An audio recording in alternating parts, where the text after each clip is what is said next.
नमस्कार, मैं हूं पुण्य प्रसून वाजपेयी। बात दस्तक में आज होगी अच्छे दिन की। अच्छे दिन का जिक्र इसलिए क्योंकि अच्छे दिन का जिक्र इसलिए बहुत जरूरी है क्योंकि मौजूदा वक्त में चुनाव,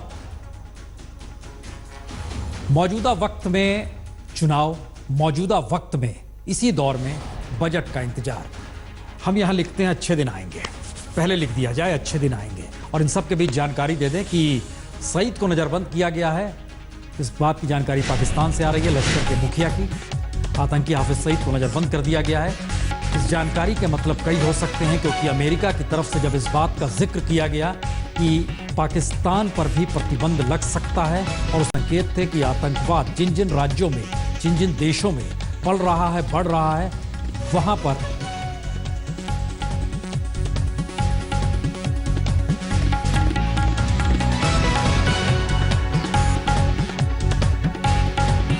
क्या जानकारी है वहां?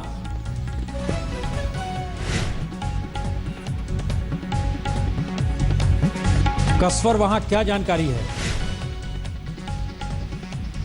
हेलो जी बताएं, क्या जानकारी है? जी, क्या आप अपना क्वेश्चन एक बार फिर रिपीट कर सकते? कर ली मैं नहीं, जानकारी क्या है जो नजरबंद करने की जानकारी यहां पर आ रही है, खबर आ रही है, वजह क्या है इसकी? जी बिल्कुल, आपने सही कहा कि हमारे सोर्सेज ये कह रहे हैं कि होम डिपार्टमेंट जो है पाकिस्तान के जो सबसे बड़े पंजाब प्रोविंस का, उन्होंने हाफिज सईद को हाउस अरेस्ट कर दिया है। हाउस अरेस्ट से ज्यादा उन्होंने इलाबोरेट ये किया है हमारे सोर्सेज ने, जो कि अभी कंफर्म भी हो गया है, कि जहां पे वो खुतबा देते हैं, जो उनका एक जामिया कादरिया है लाहौर के आइकॉनिक 4 बुर्जों के ऊपर, तो उस पे उन जो गवर्नमेंट ऑफ पाकिस्तान है, उन्होंने उनको होम डिपार्टमेंट है पंजाब का, उनके जराए हमें कह रहे हैं कि हाफिज सईद को हाउस अरेस्ट कर दिया गया है। लेकिन अभी ये जानकारी नहीं आ रही कि किस जिम्मन में उनको हाउस अरेस्ट किया गया। मैं आपको ये बात यहाँ पे बताता चलूं कि पाकिस्तान के अंदर आज तक जितने भी हाउस अरेस्ट हुए हैं वो सिर्फ एक पॉइंट पे हुए हैं, और वो हुए हैं कि ऐसी शख्सियात को जिनकी वजह से पाकिस्तान में बदनामी हो सकती है, कोई बहुत बड़े कोई वाकयात हो सकते हैं, लॉ एंड ऑर्डर की सूरत हाल बिगड़ सकती है। तो इस जिम्मन में आज तक जितने भी लोगों को हाउस अरेस्ट किया गया उनके ऊपर चार्जेस इस किस्म के लगाए जाते हैं। लेकिन जब हम हाफिज सईद साहब की बात करते हैं तो उनके मुताबिक हमें नहीं बताया गया कि वजह क्या बनी है। अमेरिका लगातार इस बात का जिक्र कर रहा था कि जो आतंक को जो देश पनाह देते हैं उन पर प्रतिबंध लगाएगा, अपने देश में नहीं आने देगा। और इन सब के बीच यह भी सवाल था, क्या वाकई अब पाकिस्तान पर भी प्रतिबंध लगेगा? तो क्या ये उससे जुड़ा हुआ कदम है या नहीं है, इंतजार करना होगा। नजरबंद किया गया है, वो भी हाउस अरेस्ट का जिक्र हो रहा है। शुरुआत हम कर रहे हैं अच्छे दिन आने वाले हैं का मतलब चुनाव से क्यों जोड़ा जाए। आइए जरा स्क्रीन पर दिखलाते हैं इस देश का हाल क्या है।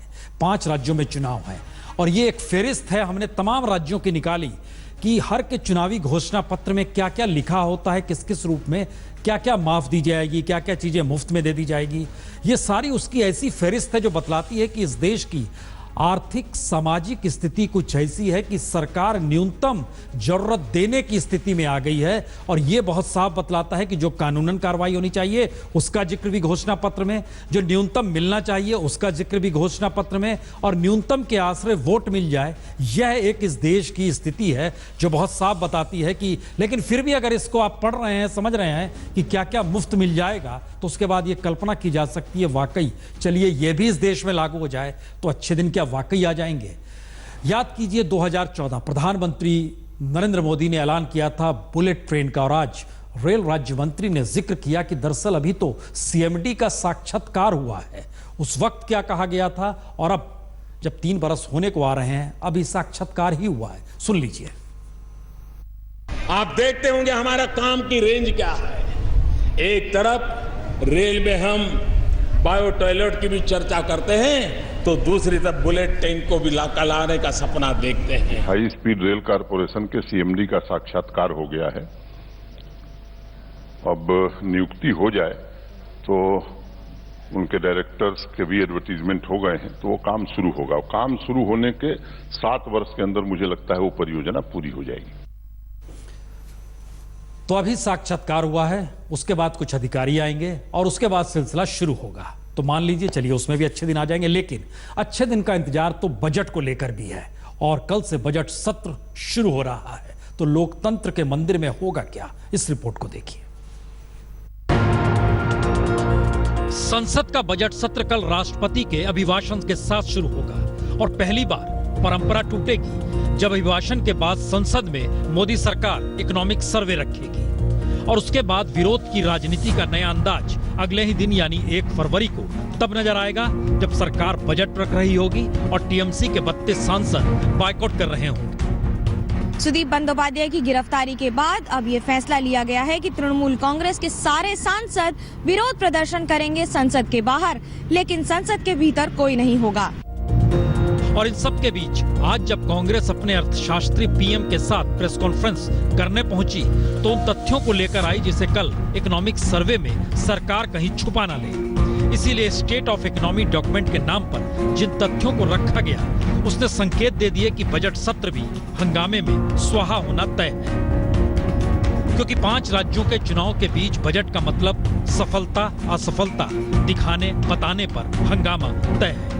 नोटबंदी से गरीबों के कल्याण या आर्थिक इमरजेंसी पर हंगामा तय है। राजनीतिक टकराव से चुनावी सफलता पाने की सोच तय का मोदी सरकार पर सीधा वार होगा और संसद की साख पर सवाल होगा।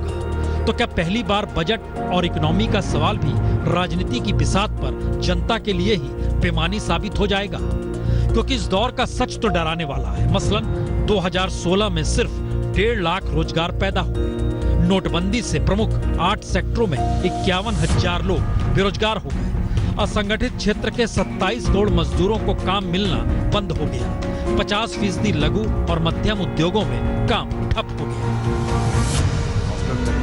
तो क्या मुश्किल के इस दौर में संसद का बजट सत्र चुनावी बिसात पर चढ़ेगा या फिर चुनाव की जीत हार में ही देश के भविष्य के साथ खिलवाड़ हो रहा है? क्योंकि टकराव का आलम क्या है यह इसी से समझा जा सकता है कि मोदी सरकार ने पूर्व प्रधानमंत्री मनमोहन सिंह और वित्त मंत्री चिदम्बरम के दामन पर माल्या का दाग आज ही दिखा दिया और इन्हें अर्थशास्त्री के तौर पर पूरी तरह खारिज भी कर दिया। अब सवाल है अच्छे दिन का मतलब और क्या होता है अगर इस स्थिति में देश फंसा हुआ है? तो हम आपको बताएंगे। कांग्रेस ने आज कुछ तथ्य रखे हैं कि उसका जिक्र होना चाहिए इकोनॉमिक सर्वे में, लेकिन उससे पहले क्या वाकई सत्ता इस देश की ईमानदार होती है इस दौर में या उस दौर में? और उन सब के बीच विजय माल्या को खड़ा कर लीजिए और इस रिपोर्ट को जरा समझने की कोशिश कीजिए। मतलब क्या है विजय माल्या का? तो भगौड़ा विजय माल्या राज्यसभा में 2 बार पहुंचा। 2002 में कांग्रेस ने समर्थन दिया और 2010 में बीजेपी ने समर्थन दिया। यानी माल्या की धमक ऐसी या कहें पैसों की चमक ऐसी कि कांग्रेस हो या बीजेपी दोनों को अपने रंग में ही रख दिया। लेकिन बीते बरस की शुरुआत में देश की बैंकों का 9,000 करोड़ रुपए लेकर माल्या के चंपत होने ने देश की सियासत में भूचाल ला दिया। बैंकों का पैसा माल्या ने यूपीए के दौर में हड़पा और भागा राज्यसभा सांसद होते हुए उस दौर में जब एनडीए यानी बीजेपी की सरकार, तो कटघरे में दोनों। नरेंद्र मोदी जी ने 1200 करोड़ रुपए की टॉफी विजय माल्या के मुंह में डाली है। This letter by Vijay Mallya। लेकिन माल्या के देश छोड़ने को लेकर अभी तक बैकफुट पर चल रही बीजेपी अब फ्रंट फुट पर आ गई, क्योंकि बीजेपी के हाथ माल्या के वो खत आ गए जो कथित तौर पर उस वक्त के प्रधानमंत्री मनमोहन सिंह और वित्त मंत्री पी चिदम्बरम को लिखे गए थे। इन चिट्ठियों में माल्या ने कर्ज में फंसी किंगफिशर एयरलाइंस की मदद के लिए दोनों का शुक्रिया अदा किया था और न केवल एक बेलआउट पैकेज बनाया अपितु इनकम टैक्स डिपार्टमेंट आयकर विभाग से कहकर जो बैंक अकाउंट किंगफिशर का सीज कर दिया गया था या फ्रोजन कर दिया गया था उसे भी खोल दिया गया। तो स्वाभाविक रूप से एक बहुत बड़ी मदद इस चिट्ठी के पश्चात तत्कालीन प्रधानमंत्री मनमोहन सिंह जी ने किंगफिशर और विजय माल्या के लिए किया। तो सवाल सीधा है, क्या विजय माल्या की पीएमओ तक इस तरीके से पहुंचती कि मदद चाहिए मदद मिल गई, नियम दरकिनार कर दिए गए, या फिर सत्ता की बिसात पर कारोबारी खेल का दांव खेला ही ऐसे जाता है? क्योंकि इसमें कोई दो राय नहीं। माल्या से मुलाकात के बाद मनमोहन सिंह ने खुद ही कहा था वो एयरलाइंस की मदद की कोशिश करेंगे। They do get into difficulties. We have to find ways and means to help them to get out of the process. लेकिन यहाँ मुद्दा सिर्फ माल्या की मदद भर का नहीं है। सवाल यह है कि सांसद सरकार की मदद से जनता के पैसे को लेकर रईसी करता है और संसद भी खामोश रहती है। माल्या सरीखा सांसद संसदीय समिति का सदस्य बनकर अपनी कंपनी को लाभ पहुंचाता है, संसद फिर भी खामोश रहती है। माल्या सरीखा सांसद देश को चूना लगाकर लंदन भाग जाता है और सरकार तमाशा देखती रहती है। और लूट का खेल यही नहीं थमता, बल्कि हर दौर में यह चलता है। बैंकों से जनता के जमे पैसे पर देश की 876 कंपनियां रईसी करती हैं और इनकम टैक्स से लेकर ईडी खामोशी बरतते हैं। और जिस एनपीए को लेकर अब हाय तौबा है, उसमें आने वाले वक्त में कितने माल्या निकलेंगे कोई नहीं जानता, क्योंकि कांग्रेस के दौर में अगर एनपीए बढ़ा तो बीजेपी के दौर में कम भी नहीं हुआ, अलबत्ता और तेजी से बढ़ा। गौर कीजिए तो सिर्फ 4 महीने में बैंकों का एनपीए 80,000 करोड़ रुपए बढ़ चुका है। तो बड़ा सवाल यह भी, क्या विजय माल्या बीजेपी और कांग्रेस की सियासी बिसात पर एक ऐसा प्यादावर है जिससे अपने दाग छुपाने के लिए दूसरे के दाग दिखा दिए जाएं? और लग ऐसा रहा है, जब हर सत्ता इतनी भ्रष्ट हो चुकी है तो फिर माल्या तो ईमानदार ही होंगे। मुश्किल यही है, संसदीय राजनीति में अगर सिस्टम वाकई राजनेताओं के जरिए चलाते हुए करप्ट हो जाए तो फिर कोई क्या करे। मसला यह नहीं कि माल्या ईमानदार है, मसला यह भी नहीं कि इस दौर में कौन सी सत्ता कितनी दागदार है। मुश्किल यह है कि सफाई देने के तरीके क्या हैं, यह भी सुन लीजिए। I think what I have done was done with the full satisfaction of mind that we were not doing anything which was against the laws of the land. Receive hundreds of representations every day. And these representations are not dealt with by the minister. No minister can deal with each one of these representations. They are then marked down to the department concerned, to the officers concerned, who will then take appropriate follow-up action.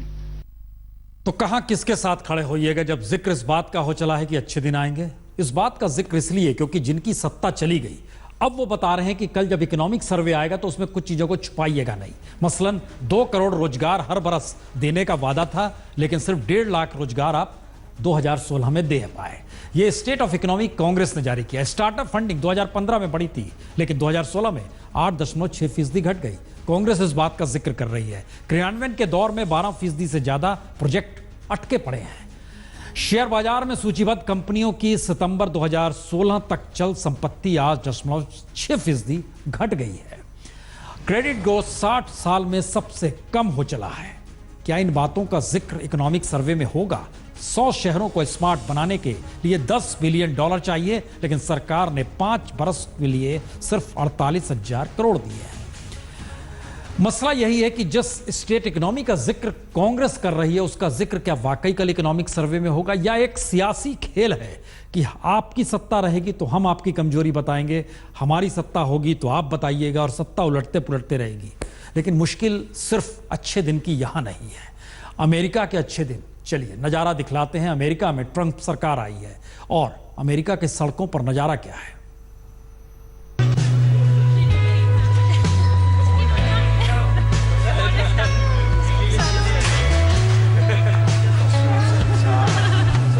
America है जहां सड़क पर खड़े शख्स से यूं ही हर कोई गले नहीं लग रहा, बल्कि 7 मुस्लिम देशों के लोगों के अमेरिका आने पर रोक के बाद जगह जगह विरोध का यह नया नजारा है। बाकायदा बगल में प्ले कार्ड पर लिखा भी गया है और खुद ये खड़ा शख्स कहता भी है, मैं मुस्लिम हूं और लोग मुझे आतंकवादी कहते हैं। क्या आपको मुझ पर भरोसा है? अगर है तो मुझे गले लगाइए। और सिलसिला चल पड़ा है गले लगाने का। तो क्या यह ट्रंप के विरोध का एक नायाब तरीका है? दरअसल विरोध के कई और तरीके अमेरिका में जगह जगह दिखाई दे रहे हैं।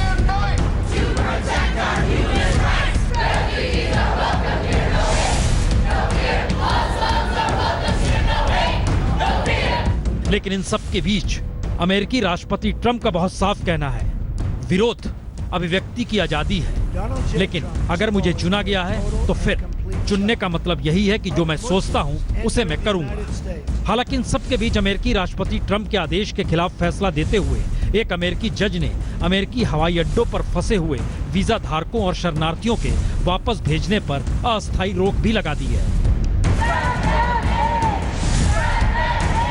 लेकिन अमेरिका ही नहीं, जिन 7 देशों पर प्रतिबंध लगाया गया है वहां से अमेरिकी उड़ानों को लेकर भी अनिश्चितता का माहौल है। और अब ये माना जा रहा है कि अमेरिका जल्द ही अफगानिस्तान और पाकिस्तान पर भी प्रतिबंध लगा सकता है।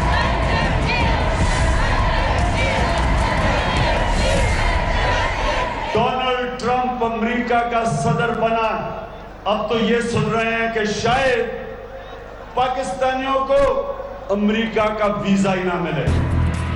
लेकिन दुनिया भर में सवाल प्रतिबंध का नहीं बल्कि एक नए टकराव का शुरू हो चला है, क्योंकि 1965 के बाद कभी इस तरह का प्रतिबंध अमेरिका ने किसी देश या किसी नागरिक पर नहीं लगाया, क्योंकि 1965 में अमेरिकी संसद ने बाकायदा कानून पास किया था जिसके मुताबिक जाति, लिंग, राष्ट्रीयता या जन्म के या गृह स्थल के आधार पर किसी भी अप्रवासी वीजा आवेदन के खिलाफ भेदभाव नहीं किया जाएगा।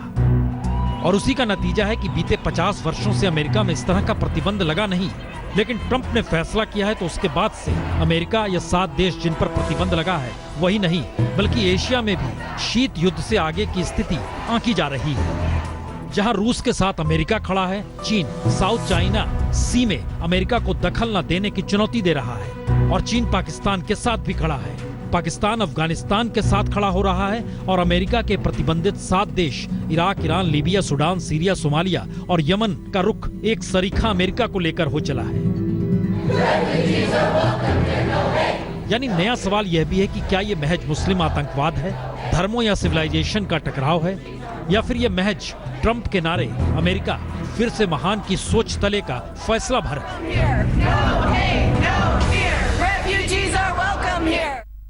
तो अमेरिका को फिर से महान बनाने की सोच के साथ ये फैसला है, वहां पर भी अच्छे दिनों का जिक्र है, लेकिन अब जो रिपोर्ट दिखलाएंगे ये भारत के लिए अच्छे दिन का जिक्र बिल्कुल नहीं है, खासतौर से आईटी प्रोफेशनल्स के लिए। जरा रिपोर्ट देखिए। तो अमेरिका में रह रहे 3.5 लाख आईटी प्रोफेशनल्स हों या फिर अमेरिका में भारतीय आईटी कंपनियों का कारोबार जो कि 10,28,000 करोड़ का है, सांसें तो दोनों की फूली हुई है, क्योंकि जिस रास्ते अमेरिकी राष्ट्रपति ट्रंप निकल पड़े हैं उसमें आईटी कंपनियों की चिंता बढ़ गई है और H-1B वीजा पर जाने वाले कंप्यूटर प्रोफेशनल्स के माथे पर शिकन उभरने लगी है, क्योंकि व्हाइट हाउस जिन ड्राफ्ट ऑर्डर्स पर विचार कर रहा है उसमें से 4 लीक हुए हैं और Vox.com के मुताबिक इनमें से एक लीगल इमिग्रेशन को कम करने से जुड़ा है, यानी सीधा आईटी सेक्टर पर प्रभाव पड़ेगा, क्योंकि भारतीय आईटी कंपनियां H-1B वीजा पर भारतीय कर्मचारियों को अमेरिका ले जाती है और बीते 10 बरस में ही TCS, इन्फोसिस और विप्रो जैसी 3 कंपनियों में ही तकरीबन 86,000 कर्मचारी H-1B वीजा पर अमेरिका गए। तो क्या ट्रंप का ध्यान अब आईटी प्रोफेशनल्स को भी अमेरिका आने से रोक देगा, तभी अमेरिकियों के लिए रोजगार बढ़ेगा? ये सवाल इसलिए क्योंकि लीक ड्राफ्ट में विदेशी छात्रों की कड़ी निगरानी और H-1B वीजा धारकों को काम पर रखने वाली कंपनियों की जांच की बात कही गई है। और ये बात भारतीय कंपनियां भी समझ रही है कि अमेरिका में कारोबार अब आसान नहीं होगा, कम से कम भारतीय आईटी प्रोफेशनल्स के लिए वहां मौके कम होंगे, यह भी तय है। लेकिन ट्रंप जिस रास्ते पर निकले हैं उसमें भारतीय आईटी ही क्यों, गूगल और फेसबुक के सामने भी संकट है। वह भी उन 7 देशों के प्रोफेशनल्स का क्या करें जिन पर अमेरिका आने से रोक लगा दी गई है। मार्क जुगरबर्ग से लेकर सुंदर पिचई और सर्जेई बिन तक ने ट्रंप के फैसले का विरोध किया। सुंदर पिचई ने तो वॉल स्ट्रीट जर्नल से बात करते हुए यहां तक कहा कि हम इस बात से दुखी हैं कि इस आदेश से गूगलर्स और उनके परिवारों पर रोक लग सकती है, साथ ही इससे अच्छे टैलेंट को अमेरिका आने में दिक्कत होगी। इस आदेश का हमारे कर्मचारियों पर निजी प्रभाव देखना दुखदाई होगा। लेकिन सवाल इसके आगे का है और भारत के लिए महत्वपूर्ण इसलिए भी है क्योंकि भारत ही वो देश है जहां से सबसे ज्यादा छात्र अमेरिका पढ़ने के लिए जाते हैं। भारत ही वो देश है जहां से सबसे ज्यादा आईटी प्रोफेशनल्स अमेरिका पहुंचते हैं, वह भी H-1B वीजा पर। और भारत ही वो देश है जिसकी नई पीढ़ी के लिए आस कहीं ना कहीं अमेरिका जाना है। तो क्या संकट की घंटी बजने लगी है?